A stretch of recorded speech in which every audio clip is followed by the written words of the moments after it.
So in terms of the importance of research, so research is incredibly important and necessary, as all of us know as researchers, in order to advance knowledge and to improve patient care throughout UHN and beyond. There are different types of research studies that are implemented at UHN, and some of you may be familiar with these. So there's things like questionnaires, so basic questionnaire studies that we might hand out to patients and families. There's randomized, controlled, blinded studies. So I can go into more specifics about this afterwards, but in terms of at least randomized studies, if a new medical drug or let's say a cancer treatment is going to be trialed, sometimes what will happen is participants will enroll to participate in a study, and we'll go through all the requirements before they do that. And some, maybe half of the participants will be on the experimental trial or the treatment, and then the other half will be on the standardized treatment. So when they are randomly distributed, that's a randomized trial. And then other types of research studies are things like pharmaceutical, surgical, device studies. And this is, I see this being done over at Toronto Rehab frequently. So there's lots of different types of studies, and participants are typically a necessary element of research. Typically, if not always, a necessary element or component of this. So the question that we're asking, or the question that I oftentimes ask as a bioethicist, is how do we ethically involve participants in research, in a variety of types of research? How do we do this in an ethical way? And there's a couple of different steps that we'll go over today. So a primary, and again, some of you might know this in your undergraduate studies if you've taken bioethics before. Have any of you taken bioethics, just out of curiosity? Some of you? Okay. So a primary bioethical principle that governs research is respect for human subject autonomy. Autonomy is this idea that individuals ought to be able to make their own decisions about things that will influence them. So this entails, as clinicians, as researchers, this entails supporting people in making their own decisions about research participation through the process of informed consent. So informed consent, and this is kind of a long point. I feel like this is how to not do PowerPoint slides to jam in all this text, but we'll go through it. So informed consent is an opportunity to empower persons to make decisions that affect their lives and interests, and to show them respect by providing them with information in order to make autonomous decisions about their consent or their refusal to participate in a research study. So this principle of autonomy I'll go back to quite a bit because it really is important, specifically in Western liberal contexts. This importance of respecting individuals' autonomous decisions and really trying to enable them to make autonomous decisions is key. And it is especially important when it comes to things like clinical trials and research. So I'll come back to this point and this concept frequently. So there's a couple of fundamental elements that we should talk about when it comes to informed consent, or when it comes to trying to recruit people to participate in research studies and enabling them to make an informed and autonomous decision. So one is the capacity to consent. So if I'm participating in, or if I'm proposing a research proposition to a participant, I need to ensure that every participant has the capacity to consent to research. What the capacity to consent means, or how we can determine whether someone is capable of consenting to a treatment or to a research study, is by determining if they can understand the study that they're going to be participating in, and if they can appreciate the study that they're going to be participating in. So these are two fundamental elements, and I'll break them down a little bit, because this capacity to consent applies to things just like treatment decisions. So if I'm a clinician and I'm proposing a particular treatment to an individual, the only way that they are able to consent for themselves is if they have the capacity to do so.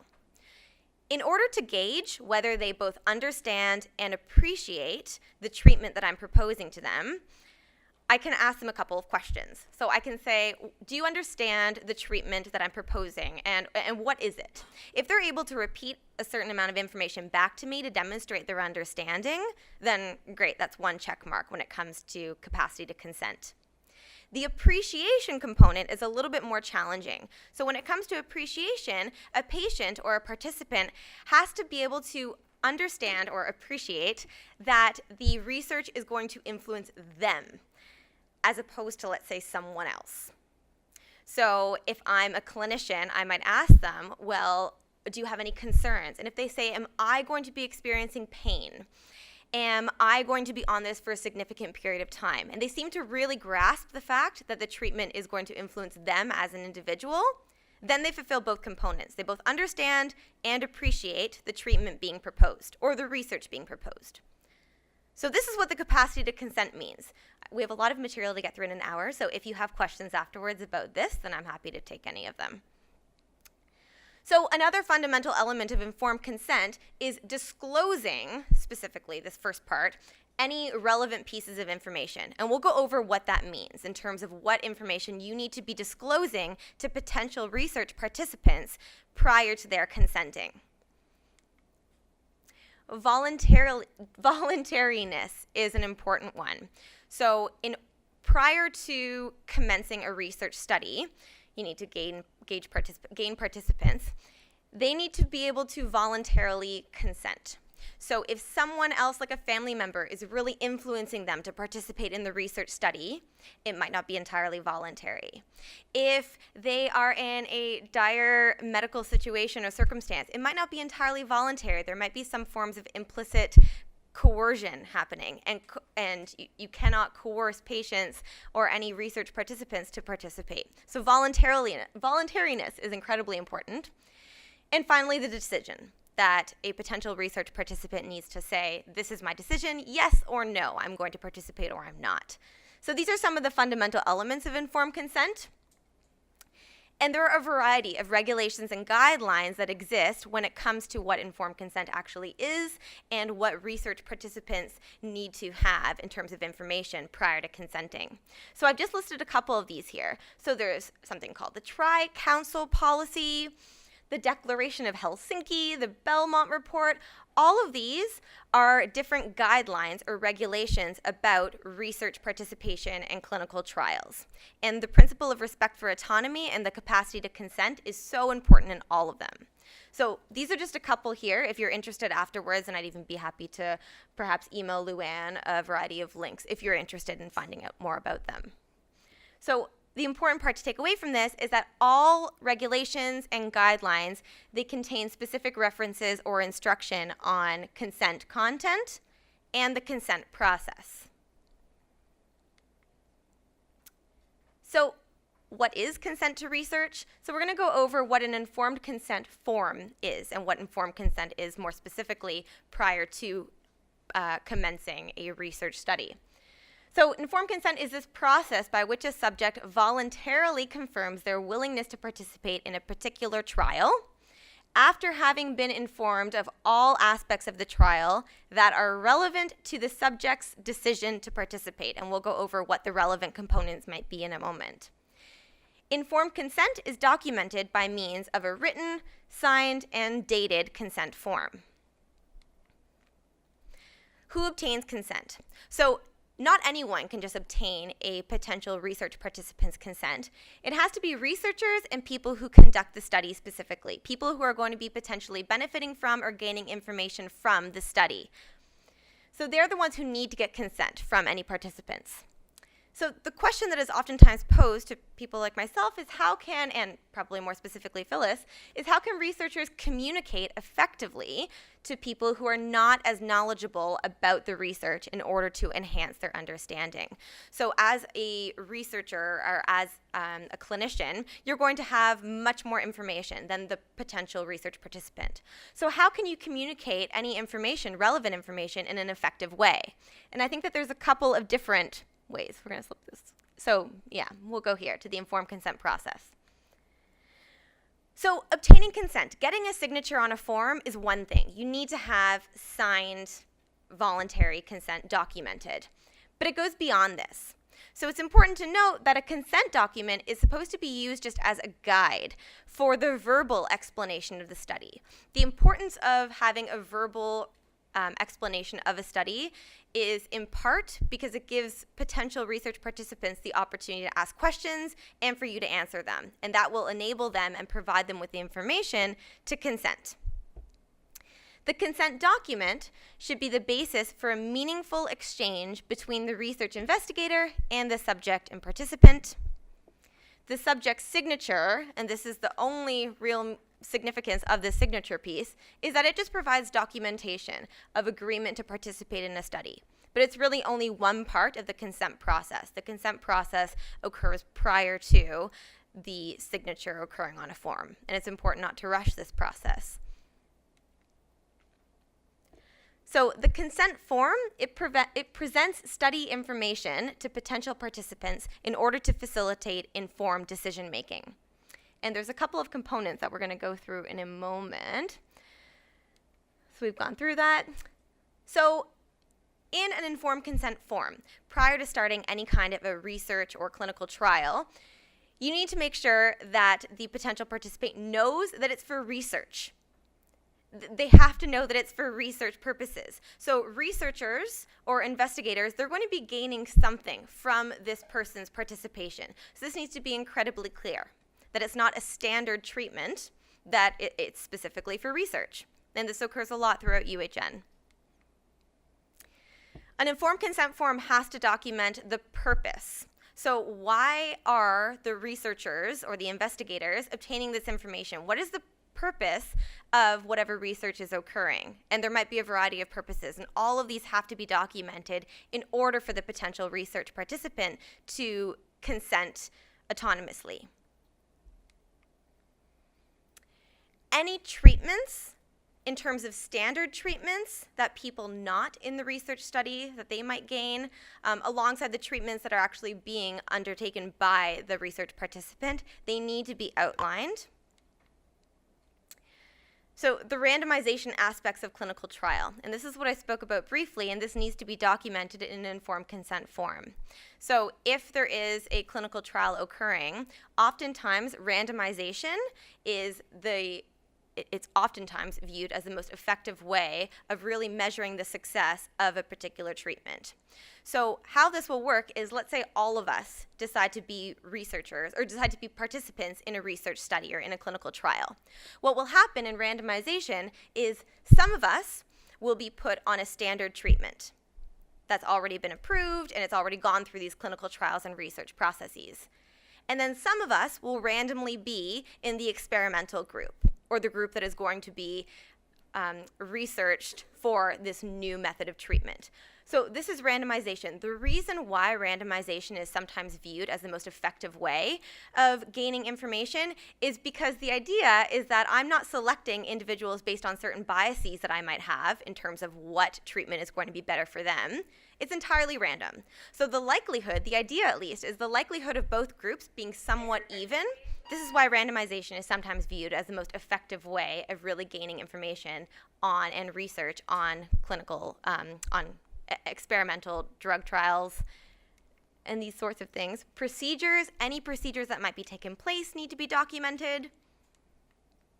Risks, so are there any potential risks involved? So you need to outline the harms. If the risks aren't included in a consent form, then it's very challenging for any potential research participant to make an autonomous decision as to whether they want to participate or not. The risks are certainly going to be relevant to a person's willingness to be a research participant, and this is why the risks need to be outlined.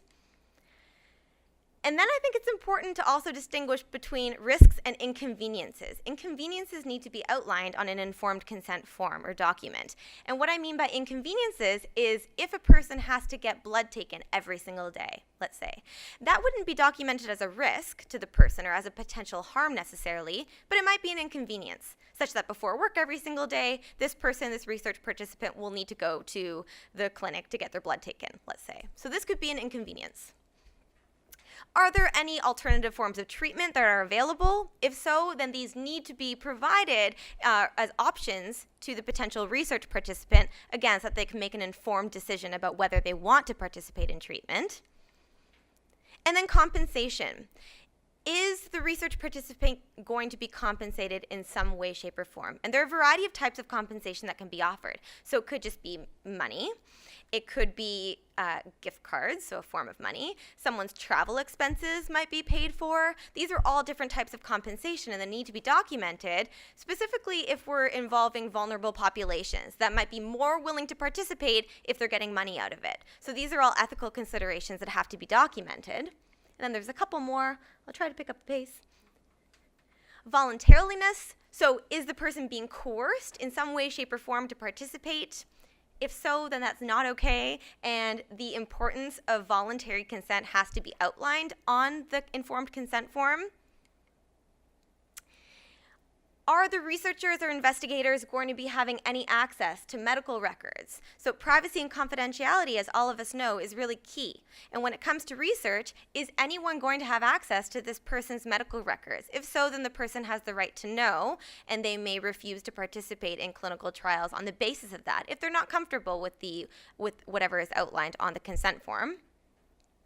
Contact information, so who is the primary investigator? That's usually the person leading the research trial or clinical trial. Who's the primary investigator, and what's their contact information in case the potential research participant has any questions? Withdrawal and termination conditions. So if I decide to participate in a research trial, can I stop? And if so, when and how? Can I stop immediately? Do I need to, if I'm on a particular dose of a medication, let's say, does my withdrawal need to be gradual? When do I need to inform someone, and how? Do I need to sign something? All of this needs to be documented in an informed consent form. What are my responsibilities, and what is my time commitment regarding this? The number of subjects involved in the trial. I've seen informed consent forms that actually don't contain the number of subjects involved in the trial, but I think it certainly is a part of enabling people to make autonomous decisions about whether they want to participate. If there are 1,000 people involved in a particular trial, that might make a potential research participant more comfortable than if there's 2. Maybe they don't want to be one of 2 people. So providing this information, I think, can certainly help to enable potential research participants make an informed decision. Any anticipated expenses, so will I need to pay for my travel to and from a particular location? This would be documented as an anticipated expense. Sorry, I know some of you are writing. If you want me to go back to any of the slides afterwards, then I'm very happy to do so. So poor consent. So beyond just a disrespect for autonomy, which really is a key bioethical principle in Western liberal societies, and a failure to comply with regulatory requirements or guidelines, a poorly prepared consent form could lead to a variety of things. It could lead to a failure to enroll participants. People just might not be interested if they don't have enough information. Unexpected responsibilities or poor compliance from participant.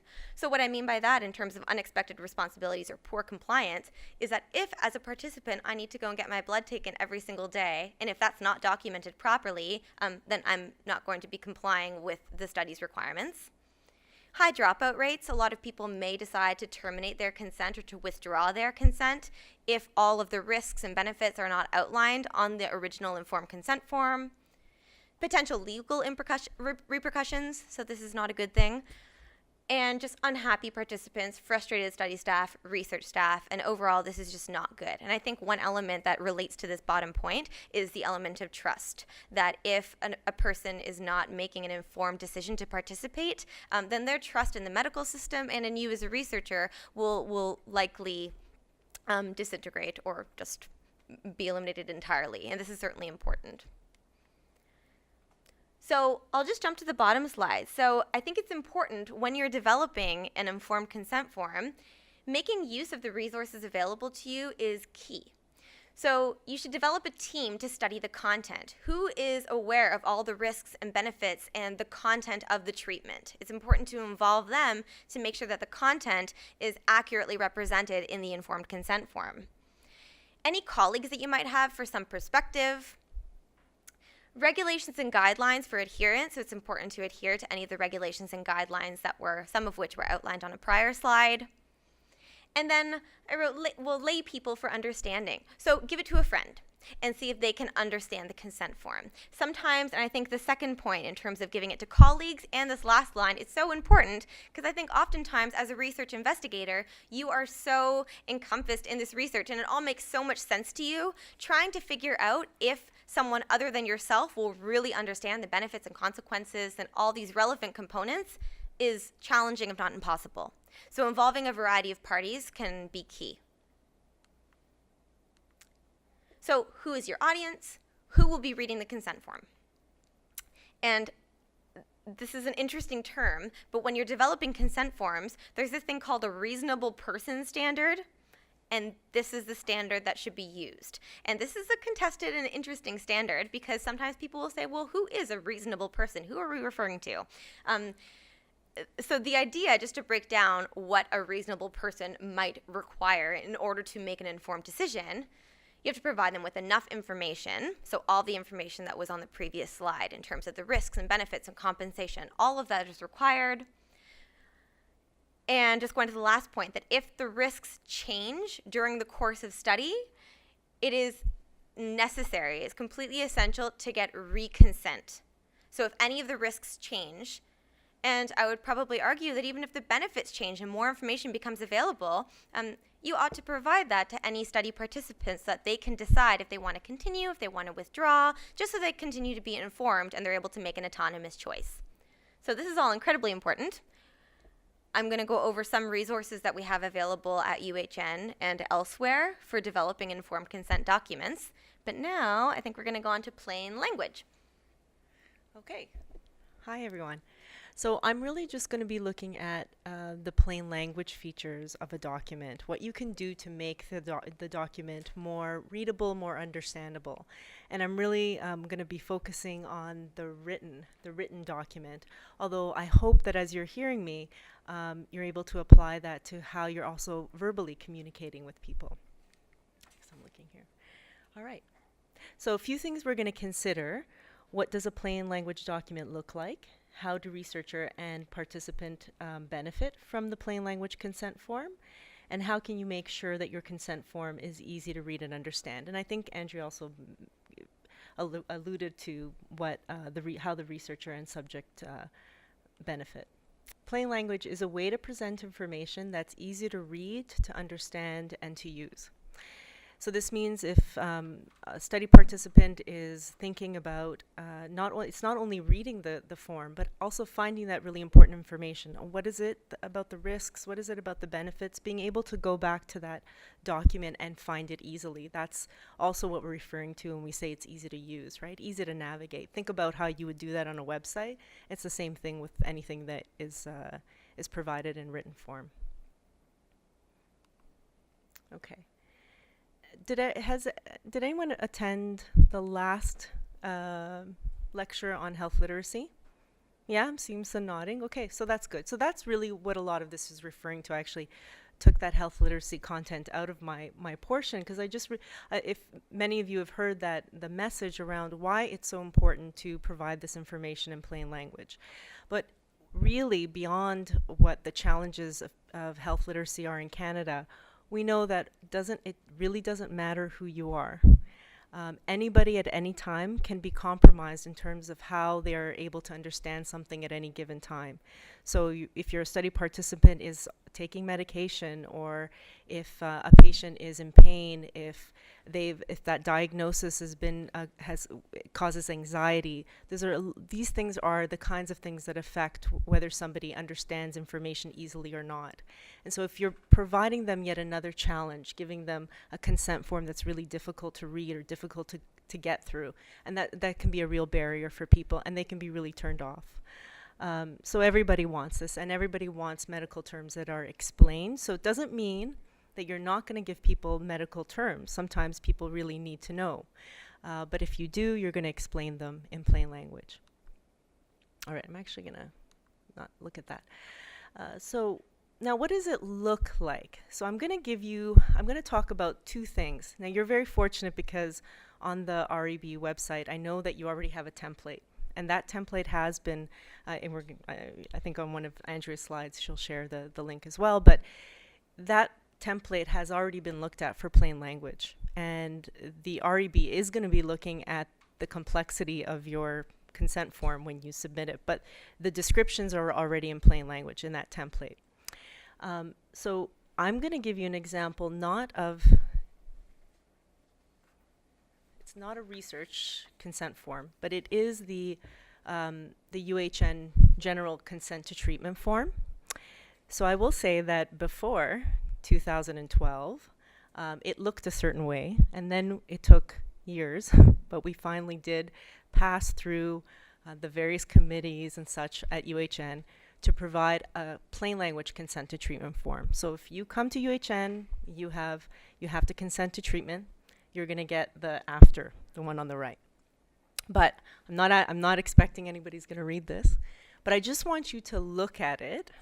Okay, so I'm going to be talking about how it looks, and then about some of the language that's used. So let me just read the very first paragraph of the original version, okay? It goes like this. I, underscore, and you'd fill in, hereby authorize blank to perform the proposed procedures described below, including all preliminary and related procedures, and any additional or alternative procedures as may become medically necessary during the course of the diagnostic procedure and or treatment. So what makes that not plain language? You don't tell me what it means, but tell me why you think it might not be in plain language.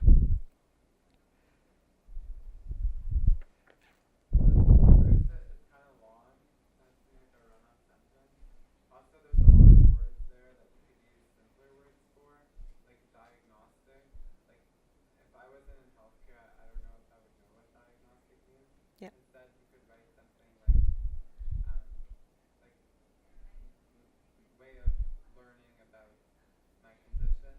Great.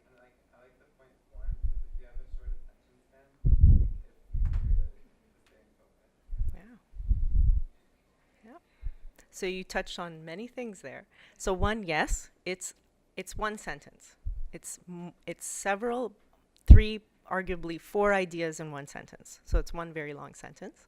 The words are difficult. Does it sound like you're maybe listening to or about to sign a kind of legal document? Yeah, so very complicated, legalese sounding terminology, that's for sure. And if you were just going to look at this page, you might, well, first of all, the font size is quite small. You know, there are many things beyond what it sounds like would turn you off. So on the second version, I'm going to read what it sounds like now.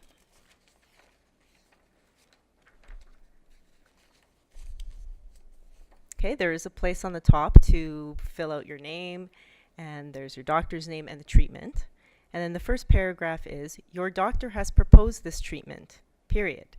You have the right to decide whether to accept this treatment or not, period. If there is anything you do not understand, ask the doctor or health practitioner. The doctor or health practitioner has fully explained to me, and then all of the possibilities. Okay, so why does that work better?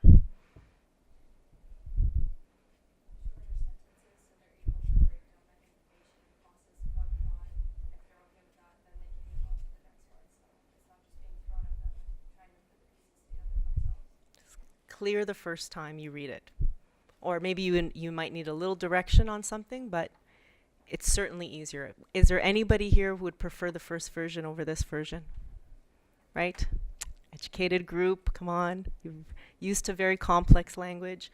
I don't think any of you would prefer that first version to the second version.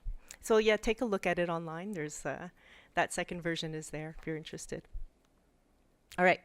So when I talk about clear design, I'm going to just move through these slides because they're really about the way the document looks, and they actually are extremely important, and we wouldn't do one without the other because something can be written very clearly. They can have very short sentences, and the information can be straightforward, but if it's one big paragraph on one and sheets of paper, somebody might still not look at it and prefer not to read it or not continue on. So one is white space. That's just the space, the actual white space, the clear space that's around words and paragraphs, and margins and creating visual hierarchy. The second is aligning text to the left. A lot of center text is much harder to read than if it's just aligned to the left and not justified, which creates spaces in between words. And again, the template does this for you, so you're only going to have one or two very simple fonts, and you're not going to have a lot of different ways of highlighting information. And no all caps. No all caps. Why? The other thing we say is absolutely provide images if you need to. It's perfectly fine. One thing we know is that people don't know their bodies as well as you think they do. So when you say abdomen, don't expect people to understand where that is. Show it. Also, where the kidneys are, where all the different parts of the body are. You need to show that in context. So we'll always provide an illustration for people to understand. Okay, so some of the things, I'm just going to go through them fairly quickly. There are definitely more than what I'm providing you here, but I think hopefully these are the most relevant to what you would be coming across. So one is to use common words for things, not to use the jargon. Okay? And again, if you need to provide the medical terms, that's fine. Just provide a summary in plain language or an alternative. Okay? Using shorter words and sentences, we tend to recommend around 10 to 15 words per sentence, one idea per sentence, one main idea per paragraph. And don't worry about using, very formal language. You can use pronouns. Use you to refer to the study participant, the patient, the family member. And you can use we.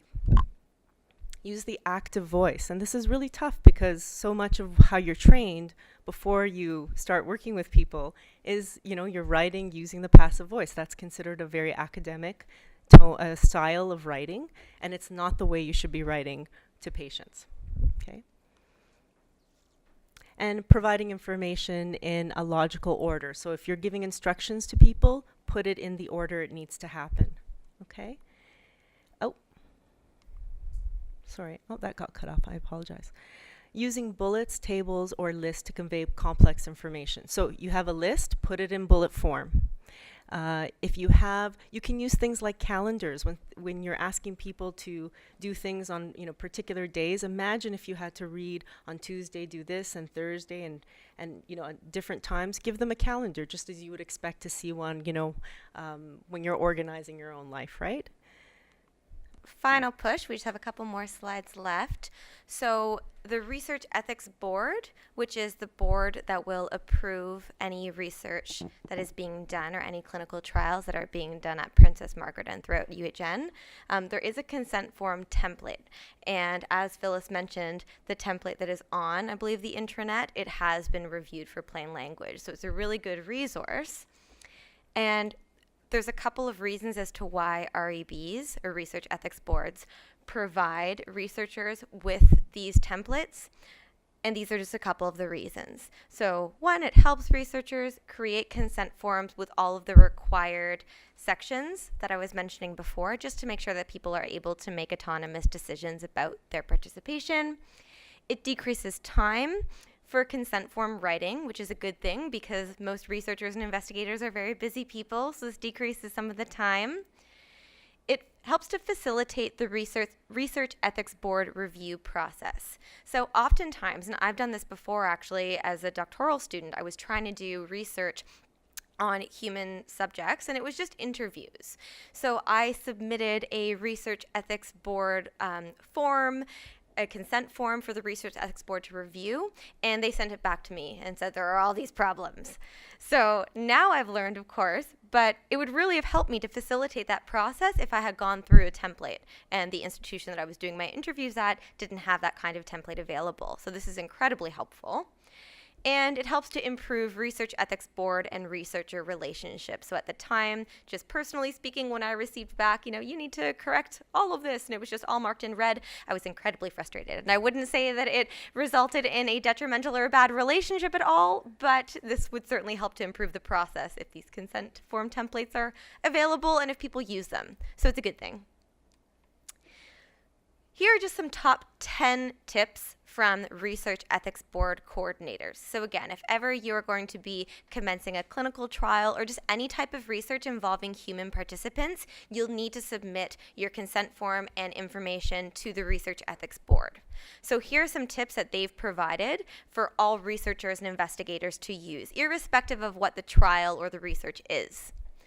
So number one, as Phyllis was speaking about, use simple language. So a grade 6 level is usually recommended. Avoid any technical language. And there were some great examples before that all of you did well at. So really trying to avoid some of that some of the technicalities that are very commonplace when you're working in healthcare institutions, but not for potential research participants oftentimes.